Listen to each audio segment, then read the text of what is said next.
Nesse vídeo nós vamos ver todo o caos que a empresa chinesa DeepSeek está causando no mercado de ações, que afetou bastante a VEG aqui no Brasil, e vamos falar também da BB Seguridade, da Caixa Seguridade, que lançaram ali as prévias do resultado do quarto trimestre. Será que elas estão indo bem? Vamos começar falando da BB Seguridade e da Caixa Seguridade, que elas reportaram o mês de novembro, o operacional de novembro. A gente já tem mais ou menos aqui uma noção então do que vem aí no quarto trimestre, já que nós temos 2 meses já, ó, do quarto trimestre, nós já temos 2 meses fechados.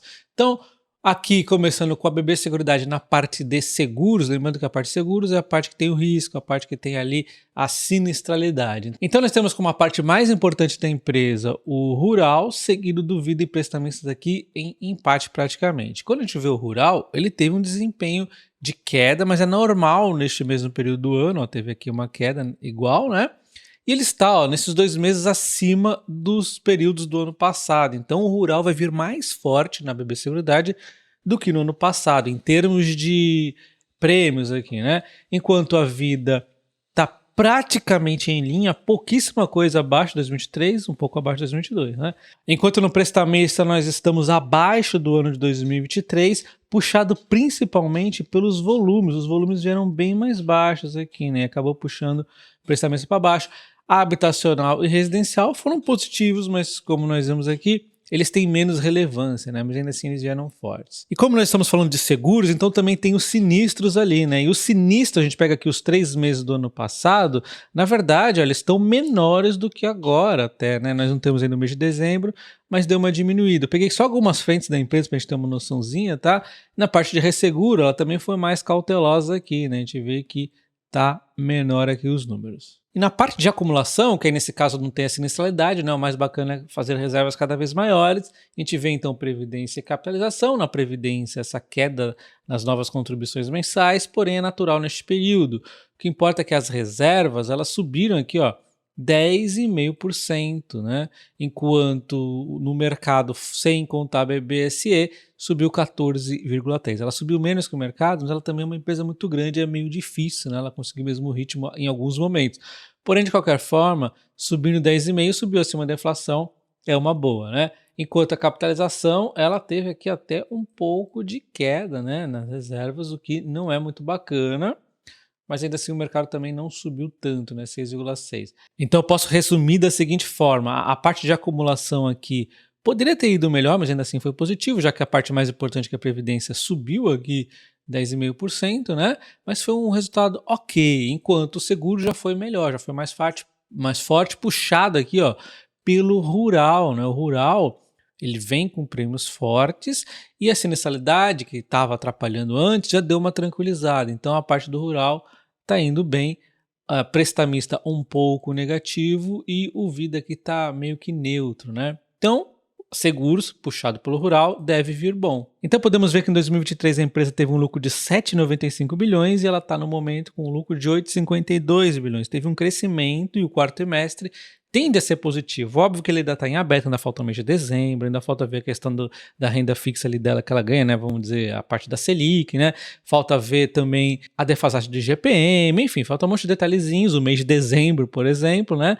Mas já tem uma boa sinalização de um bom quarto trimestre até o momento. No momento que eu gravo esse vídeo, a BB Seguridade está subindo cerca de 1%, ela vinha de uma alta que desde dezembro, né? Ela vem ali subindo com uma certa período de lateralização, sendo que no último ano ela vem subindo 12% sem considerar os dividendos e considerando dividendos uma alta de 17%. Só que na minha visão, a gente está comparando crescimento de resultados, a gente tem que comparar crescimento de cotação sem considerar os dividendos, né?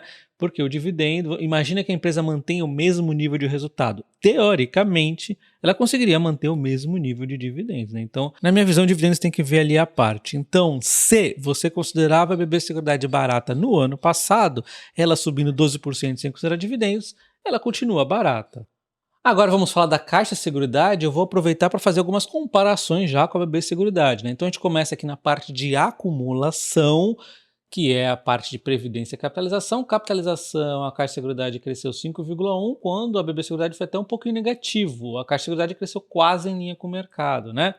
E na parte de previdência, que é a mais importante, ela cresceu 11,7 contra 10,5 da BB Seguridade. Ela foi um crescimento superior aqui, né? Então ela conseguiu trazer resultados melhores na parte de acumulação. Na parte de seguros, a gente sabe que o mais importante da BB Seguridade é o rural, ou a parte mais importante do Caixa Seguridade é o habitacional, e trouxe aqui um crescimento de 11,8, crescendo acima do mercado de 10,7. Mas a BB Seguridade também conseguiu crescer acima do mercado, 4,1 negativo no mercado contra 3,4 nos 11 meses, né? Da BB Seguridade. Então você percebe que a Caixa Seguridade foi melhor porque o setor foi melhor como um todo aqui no habitacional, né? Mas realmente ela mostra um crescimento, ó, muito bacana aqui, né? Vinha muito forte, tinha o receio ali da liquidez da Caixa, que também ajuda um pouco, junto com a Selic muito alta, a desacelerar esse crescimento, mas ainda assim está crescendo, né? Então segue crescendo aqui. E quando nós olhamos a segunda e terceira frentes mais importantes também na Caixa de Seguridade, é o prestamista e o Vida, nós temos aqui o Vida um pouco abaixo, né? Ela vem decepcionando um pouco nos últimos meses, ela vinha ok, mas passou a ficar um pouco abaixo. A BB Seguridade também está um pouco aqui, um ritmo de crescimento menor, mas a Vida aqui na Caixa de Seguridade deu uma desaceleração menor, tá? 3,2 aqui contra 1 e pouco ali negativo na BB Seguridade. Então o Vida está um pouco mais decepcionando neste período recente, tá? Enquanto o prestamista está com um crescimento bacana, né? Mas um pouco abaixo ali da BB Seguridade, né?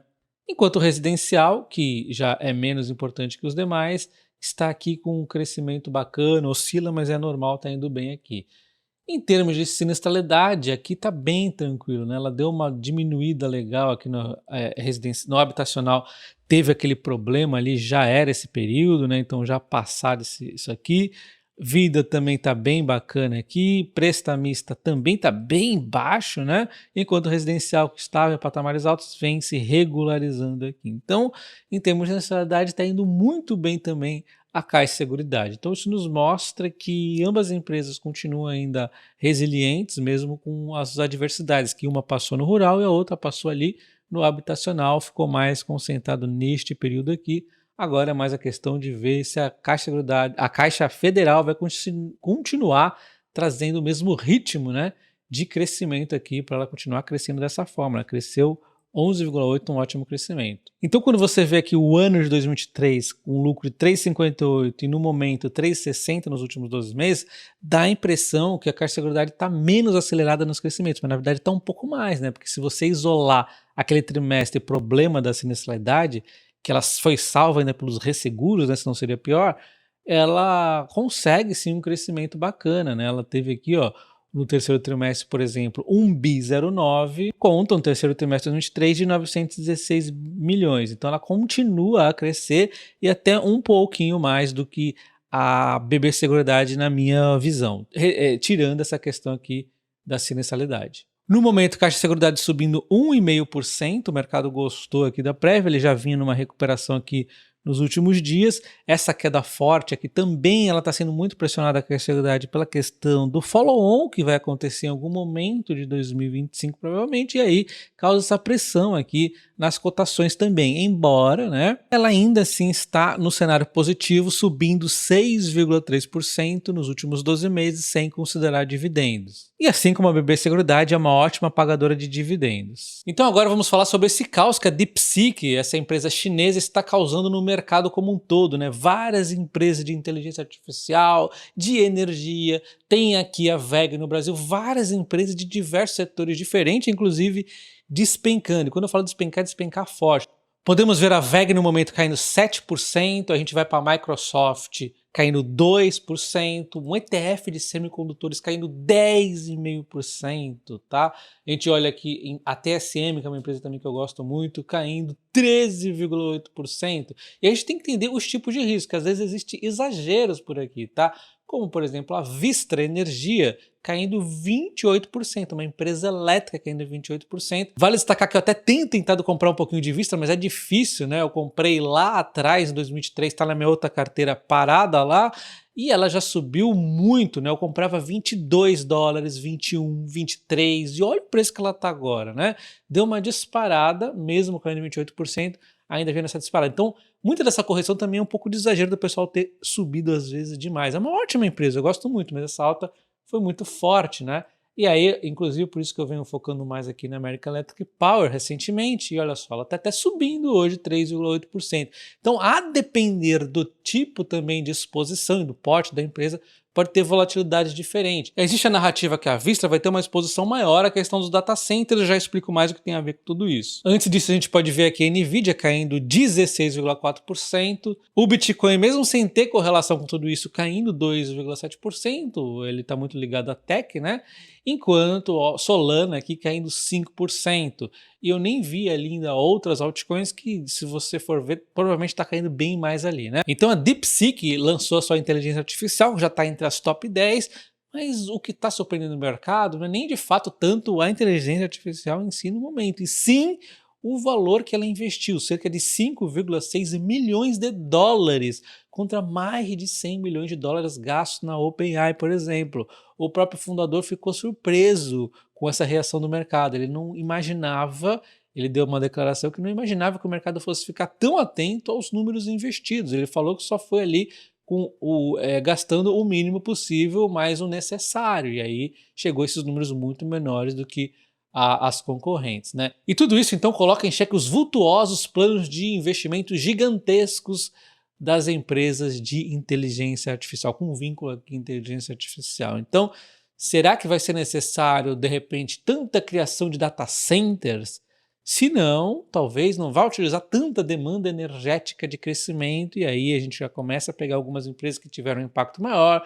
Equipamento, será que vai ter tudo isso, né? A VEG aqui, será que vai precisar de tanto? Muito crescimento da VEG está ligado a projetos de transmissão e distribuição. Será que vai ter toda essa necessidade? E a Taiwan Semiconductor aqui com semicondutores, será que vai precisar de semicondutores com tanta tecnologia? Tu podes observar a VEG subindo 63% com um PL de 36 e um PVP de 11, contra uma alta de 92% da DSM, subiu mais, porém um PL de 31,5 e um PVP de 8,67. Aí quando chegamos na Nvidia, temos múltiplos ainda maiores, né, com 53,8 de PL e 51,5 de PVP. São múltiplos muito elevados. Óbvio, a gente não pode olhar só isso, a gente tem que olhar todos os outros indicadores, ver realmente o resultado da empresa lá dentro do relatório, né, ver toda a perspectiva de crescimento, um ROI gigantesco que a empresa tem, né? Mas resumindo aqui, né, na minha visão, esse caos todo, esse medo todo do mercado, a maioria das vezes acaba gerando mais oportunidades do que problemas, mas óbvio, pode cair um pouco mais ainda, né? O mercado é assim mesmo. E se você quer comprar ações dos Estados Unidos, do exterior, ou ETFs, Bitcoin ou outras criptomoedas, sem ser cobrado taxas e aqueles spreads altíssimos também quando você converte o real para dólar, né? Conheça a CoinFury, que além de você não ser cobrado taxas, você ainda pode deixar o dinheiro rendendo aqui, ó, na renda fixa, que rende 0,5% a mais do que a taxa de juros americana, ou seja, hoje está rendendo 5% ao ano, mas rende diariamente ali, proporcional, né? Então no momento eu estou ganhando 3,66 por dia, e aí eu vou ali aos poucos, quando tem essas quedas, e compro algumas ações. Então é uma forma de você deixar uma reserva de oportunidade muito bacana te rendendo quando você espera as quedas, né? E você se inscrevendo na CoinFury utilizando o meu código de convite TOPACOINS, você concorre até R$ 1.250 em ações do Banco do Brasil após as primeiras negociações. Link na descrição do vídeo. Um abraço e até o próximo. Valeu!